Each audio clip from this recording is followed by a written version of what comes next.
ফরজ গোসল বিশুদ্ধ হওয়ার জন্য একটি গুরুত্বপূর্ণ শর্ত হলো নাকের নরম জায়গা পর্যন্ত পানি পৌঁছানো।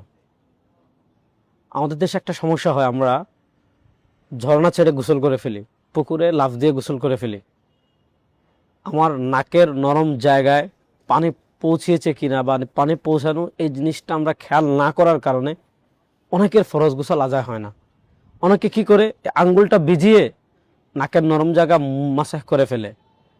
আঙ্গুল ভিজিয়ে যদি আপনি নাকের নরম জায়গা মাসাজ করে ফেলেন, তাও কিন্তু আপনার কি হবে না, ফরজ গোসল আদায় হবে না। এক্ষেত্রে আপনি হাতে পানি নেবেন, হাতে পানি নিয়ে শ্বাস টেনে ভিতরে পানি নেবেন, 3 বার ধৌত করবেন, অথবা ডান হাত দিয়ে পানি দিয়ে বাম হাত দিয়ে 3 বার এমনভাবে ধৌত করবেন নাকের ভিতর, যাতে নাকের নরম অংশের পুরা অংশে কি হয়ে যায়, পানি পৌঁছে যায়। কোনো অঙ্গ যেন কি না, মানে নাকের নরম যে অংশ আছে এটার কোনো জায়গায় যাতে মানে পানি না পৌঁছে এরকম যেন না থাকে।